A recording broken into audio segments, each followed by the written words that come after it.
الحمد لله الحمد لله رب العالمين والصلاة والسلام على أشرف الأنبياء وسيد المرسلين سيدنا ومولانا محمد صادق الوعد الأمين وعلى آله وأصحابه أجمعين. أما بعد، فقال الله سبحانه وتعالى في قرآنه العظيم وخطابه القديم: أقم الصلاة إن الصلاة تنهى عن الفحشاء والمنكر. ويقول الله سبحانه وتعالى في شان حبيبه المبارك: إن الله وملائكته يصلون على النبي يا أيها الذين آمنوا صلوا عليه وسلموا تسليما. اللهم صل على سيدنا حبيبنا شفيعنا ومولانا محمد معدن الجود والكرم وآله الكرام وابنه الكريم وبارك وسلم. جماعة المسلمين، السلام عليكم ورحمة الله وبركاته. Inshallah ta'ala, today's discussion will be continued from where we had stopped last week. We had discussed the Fajr and the Zohar Salah, and today inshallah we will discuss the Asr Salah. Asr Salah is a very significant and very important Salah about which the Quran al-Kareem has mentioned to protect the center Salah. The center Salah of the day is the Asr Salah. And Sayyidina Ali radiyallahu ta'ala narrates hadith of the beloved Habib Sayyidina or Maulana Rasulullah sallallahu alayhi wa sallam, states about the excellence and the importance and the benefits of Salatul Asr. The beloved Habib sallallahu alayhi wa sallam says, وَمَنْ تَرَكَ الصَّلَاةَ الْعَصْرِ مُتَعَمِّدًا فَقَدْ حَبِطَ أَعْمَالُ. وَمَنْ تَرَكَ الصَّلَاةَ الْعَصْرِ فَقَدْ حَبِطَ أَعْمَالُ. Another narration states, مَنْ تَرَكَ الصَّلَاةَ مُتَعَمِّدًا فَقَدْ كَفَرَ. One who makes his Asr Salah Qaza washes away all his good deeds of the past. Whatever good deeds you do in the past, if you make your Asr Salah Qaza, you wash away those good deeds, meaning that you will be left with no more good deeds. The other hadith of the Rasul sallallahu alayhi wa sallam states, Man taraka salat al-asr muta'ammidan.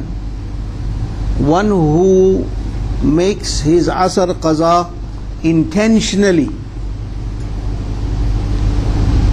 faqad kafar, is like committing kufr. So important. I don't mean that Asr Salah is the only Salah that is important. Every Salah is important, and every Salah has its importance. And the history of Asr Salah and why Asr Salah was prescribed by Allah subhanahu wa ta'ala for this ummah, it is linked directly with Hazrat Sayyidina Yunus alayhi salatu wassalam. Nabi Yunus, by the command of Allah subhanahu wa ta'ala, as you know, it is synonymous with the Muslim ummah, with those who have studied Islam, the history of Islam. He was swallowed by a fish.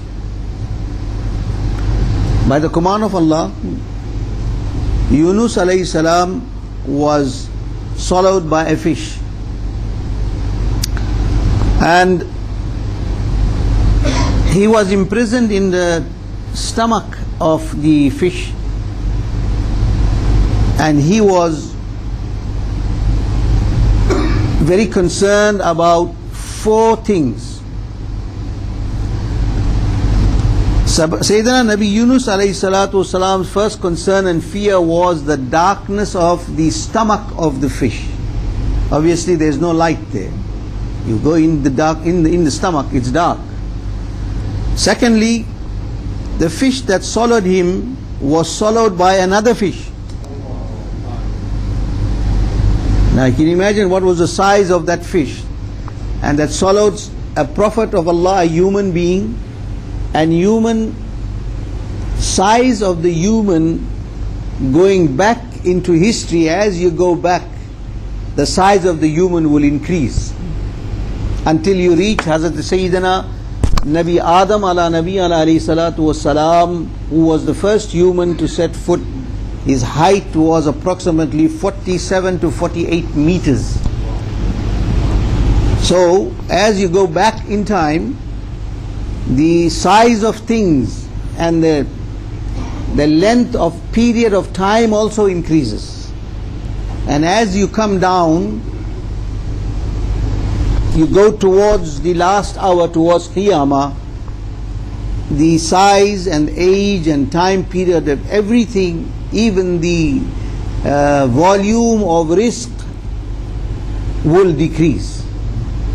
As you go near Qiyamah, it will decrease. Imam Arif Billah, Imam Abdul Wahab Ash-Sha'rani radiyallahu ta'ala an, states in his kitab Adabul Ubudiyya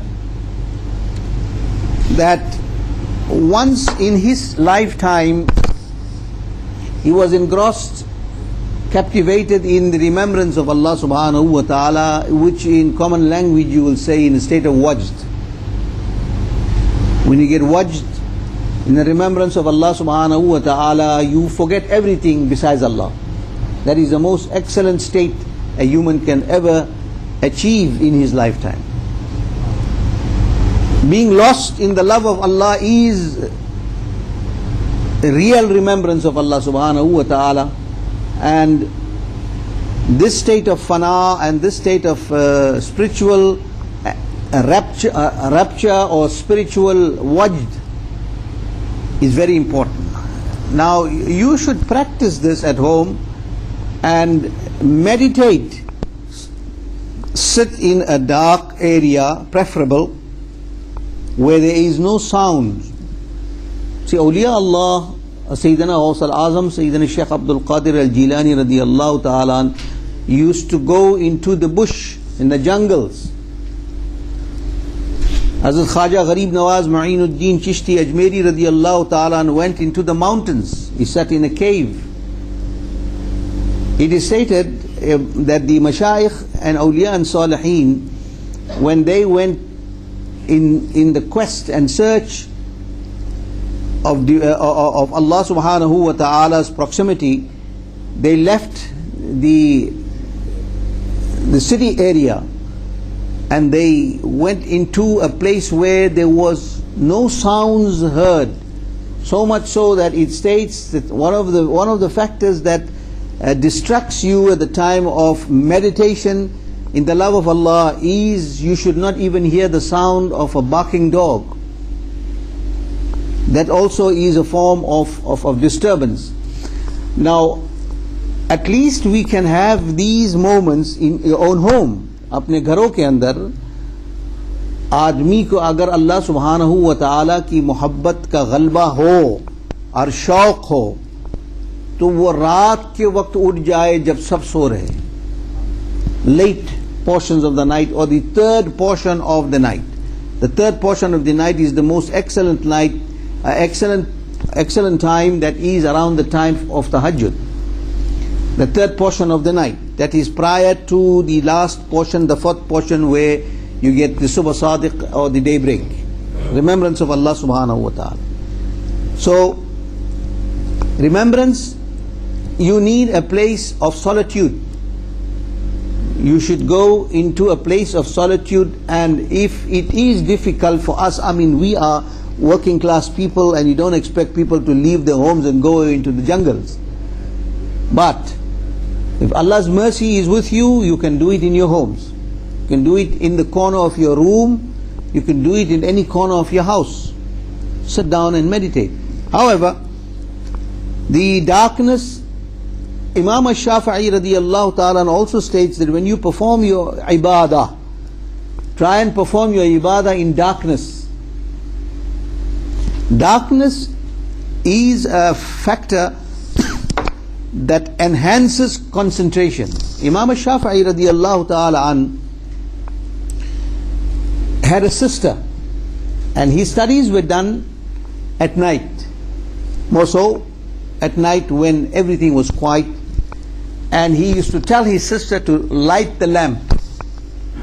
When she lit the lamp, he used to read, and when he, after reading some ibarat पढ़ ले और उस पर गौर और फिक्र करना, now to deliberate and to even now to ponder over what's the meaning of that fact that he has read, he used to tell his sister, put off the light, and it should be total darkness.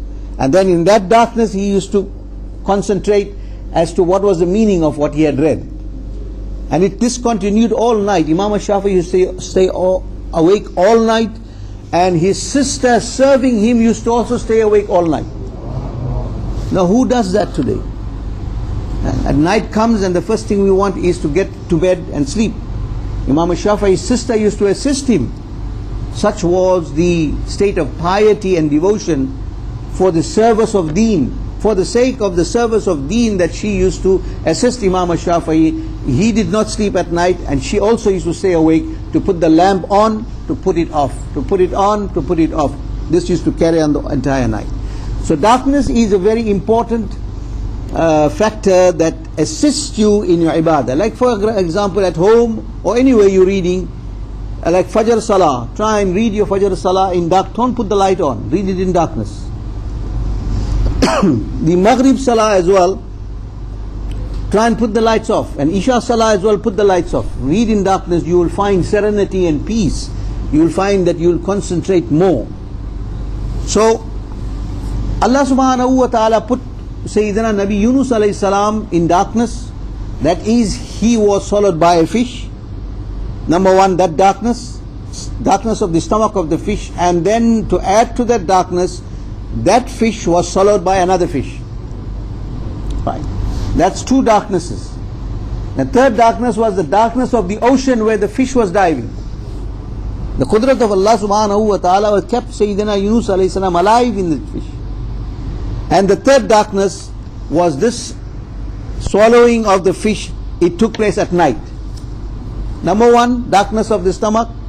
Number two, that fish was swallowed by another fish, that darkness. The third darkness was that the fish was in the ocean, the darkness of the ocean, and then the darkness of the night. Four darknesses. So Nabi Yunus alayhi salam was entangled and engulfed in four darknesses, and the concern was to get out from there. And in that darkness, in concentration and devotion to Allah subhanahu wa ta'ala, Nabi Yunus alayhi salam read a tasbih. Read a tasbih, a glorification, a supplication to Allah subhanahu wa ta'ala, which is an ayah of the Holy Quran. La ilaha illa anta subhanaka inni kuntu minal zalimin. It is a small dua, but a jami' dua, and a very, very excellent dua. This dua is very simple. These small du'as you should recite and learn it. And at times, whenever you want, whenever you feel glorifying Allah subhanahu wa ta'ala, you should glorify Him by those glorifications that were done by the beloved servants of Allah subhanahu wa ta'ala, the du'as of the Quran and the du'as of the Hadith. There are many du'as that are written and found in books, but the best du'as to read is the du'as of the Quran and the du'as of the Sunnah, what Nabi sallallahu alayhi wasallam had read. There is no du'a that is more excellent than these. So limit your du'as and your wazifas. A lot of people buy books from the marketplace. We don't even know who is the author. Number two, there's so much of fabrication in those books. We don't know whether this is true or not true, and the narrations that were given and the quotations were given is also incorrect. People have a desire to write a book, so they write the book, they compile all the du'as, and then no name of the author, no reference of the du'as, And we find that these du'as are filling the homes of the Muslims. They go into the bookshops and the